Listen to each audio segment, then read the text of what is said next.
নমস্কার, আমাদের চ্যানেলে আপনাদের সবাইকে স্বাগত জানাই। যেহেতু আজ বাদে কাল মহালয়া, আর মহালয়াতে ছিল আমাদের বাড়ির উপাসনা, আর সেই জন্যই আমার মা প্রসাদ তৈরি করতে বসেছিল। আমাদের ঠোঙাতে করে যে প্রসাদ দেওয়া হয় সেটাই, নাড়ু, খই, বাতাসা। এবার নাড়ু বানানোর জন্য এই গুড়ের পাকিমা দিচ্ছিল কড়াইতে। আমার মা আর মাঝে মাঝে পোজও দিচ্ছিল।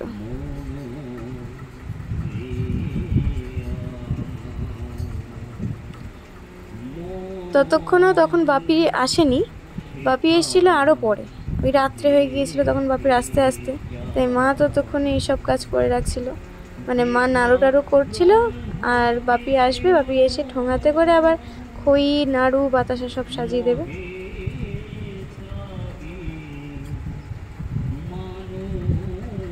এই যে আমার মা নাড়ু করছে, দেখো।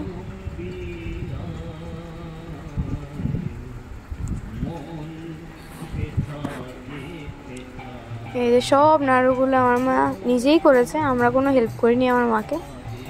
না আমি করেছি, না আমার দিদি করেছে, শুধু দিদিভাই করেছে। এই যে ক্যামেরা ধরেছে, তোমরা দেখতেই পাচ্ছ।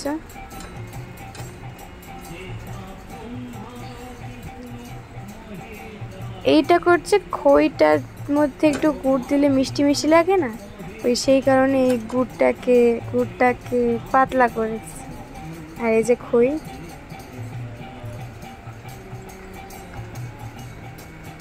এই যে আমার খইতে পাক দিতে বসেছে।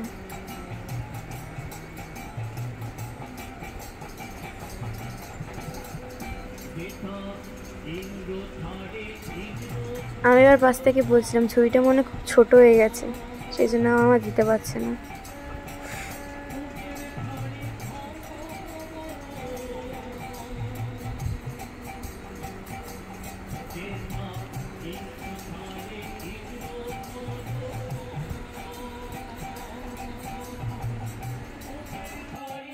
এই যে তোমরা যে গানটা শুনতে পাচ্ছ, এটা আমাদের বাউমনিরই লেখা, আর এই গানটা করছে আমাদের বুলন জেঠু।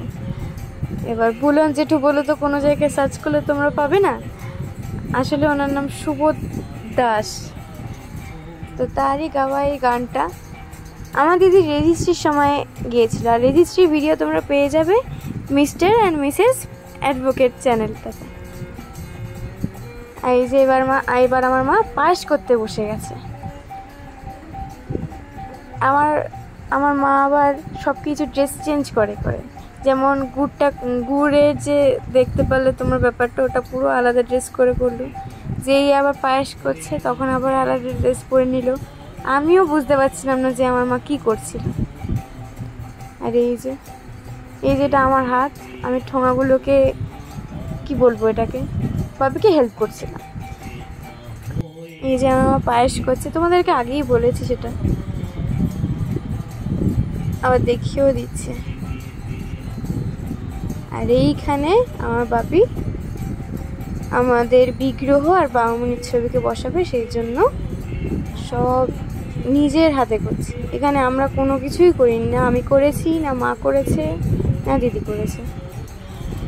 এই যে বাউমনিকে বসাচ্ছে আমার বাপি। আর বাপিকে সারা ভিডিওতে তোমরা খালি গায়ে দেখতে পারবে, তো সেই কারণে তোমরা প্লিজ কোনো কমেন্ট করো না বাজে।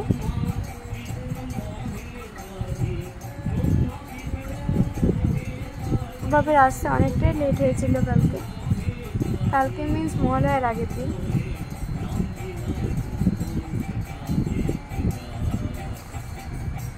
সাইডে আর বাপি ফুলদানিতে ফুলও রেখে দিচ্ছে। আজকের মতো সব কাজ কমপ্লিট, দেখা হচ্ছে কালকে।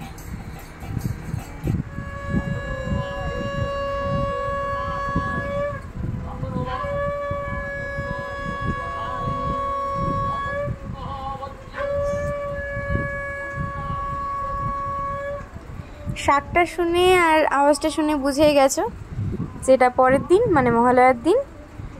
এই যে ভোর 4টে বাজে, তোমরা বাইরের ওয়েদার দেখেও বুঝতে পারছো। আর এখানে আমরা বসে বসে শুনছিলাম সবাই মিলে, বাউমনির সামনে বসে মহালয়া। তো আজকের এই দিনটার জন্য আমাদের 365 দিনের অপেক্ষা অবশেষে আজ হলো দেবীপক্ষের সূচনা। আর এই যে এটা সকাল তখন 5:30 6টা কি 6:30 এরকম বাজে। আমার বাপি ধূপকাঠি সব জ্বালিয়ে নিচ্ছে। বাপি কৃষ্ণনগরও গিয়েছিল, কৃষ্ণনগর থেকে গাঁদা ফুলের মালা এনেছে। আর এই যে এটা আমি আর আমার একটা দিদি হয়, মানে মেজো মামার মেয়ে, সে এসেছিল আমাদের বাড়িতে।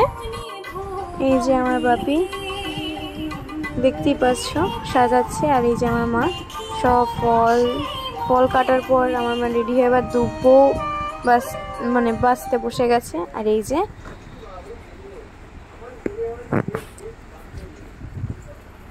আমাদের উপাসনা চলছে। উপাসনা শুরু হয়েছে আমাদের 8টার সময়।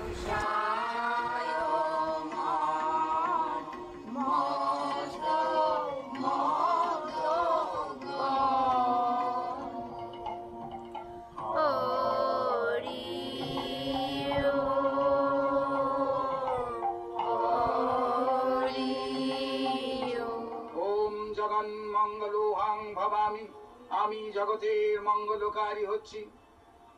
আমার দেহ মন প্রাণ আত্মা সব জগতের মঙ্গলের জন্য তৈরি হচ্ছে।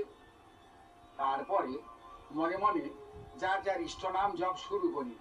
মানে ঈশ্বর সাধনও আমার একার মুক্তির জন্য নয়, আমাদের তপস্যা জগতের সকলের কল্যাণের জন্য। এইটি এই সমবেত উপাসনার প্রধান বিশেষত্ব। এই কথা মনে রেখে সকলের মিলনের এই স্বাভাবিক সেতুটুকুকে তোমরা পূর্ণরূপে সদ্ব্যবহারে আনো, এইটি তোমাদের প্রতি আমার নির্দেশ।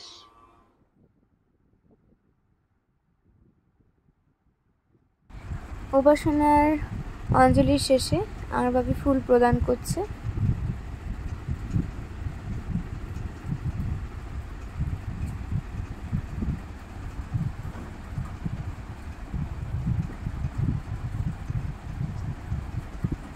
আর এই যে আমাদের বাড়িতে যারা এসেছিল, মানে আমাদের গুরু ভাই বোনেরা, তাদেরকে প্রথমে আমার বাপি চা দিয়েছিল।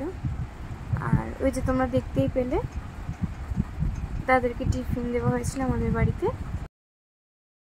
ওরা চলে যাবার পর আমার দিদি আমাদের প্রতিবেশীদের জন্যই প্রসাদের থালা সাজাচ্ছিল। তার জন্য এই যে বাটিতে করে সবাইকে ঘুগনি দেওয়া হবে, সেই জন্য আমার দিদিভাই প্রত্যেকটা বাটিতে ঘুগনি দিচ্ছিল। আর এইসব থালা সাজানোর পরে বাপি বেশিরভাগ সবার বাড়িতে গিয়ে বাপি দিয়ে এসছে, আর দুটো বাড়িতে গিয়ে আমি দিয়ে এসছি। এই যে আর আজকের দিনটা আমার খুব পছন্দের একটা দিন। এই দিনটা আসা মানেই মা দুর্গার আগমন, আর মা দুর্গা আসা মানেই আমাদের প্রত্যেকের নতুন জামা পরা। আমার যেন 6টা জামা হয়েছে। তোমাদের কমেন্ট করে জানাবে কিন্তু তোমাদের কটা জামা হয়েছে। আমি যেদিন প্রথম জামা পেয়েছি সেদিন আমার আনন্দ, ওরে বাবা রে। কিন্তু আমি যে 6টা জামা পরবো, কোন দিন কোনটা পরবো আমি এখনো সেটাই জানি না। আমার দিদি এবার সবাইকে ঠোঙা প্রসাদ দিয়ে দিয়েছিল, যেগুলো তোমরা দেখলে একটু আগে, যে আমরা সবাই মানে আমি আর আমার বাপি মিলে যে ঠোঙা গোছাচ্ছিলাম, সেই ঠোঙাগুলোই দিদিভাই দিয়ে দিল প্রত্যেককে একটা করে।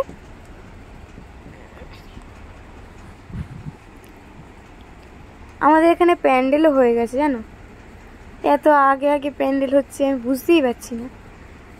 আমাদের এখানে বাঁশ পুঁতে রেখেছে প্রায় গণেশ পুজোর সময়। গণেশ পুজোর সময় বাঁশ পোতা দেখে আমি একটু অবাকই হলাম যে গণেশ পুজো আবার কবে থেকে শুরু হলো রে বাবা আমাদের পাড়ায়। তারপর শুনলাম যে ওটা দুর্গা পুজোরই প্যান্ডেল হচ্ছে।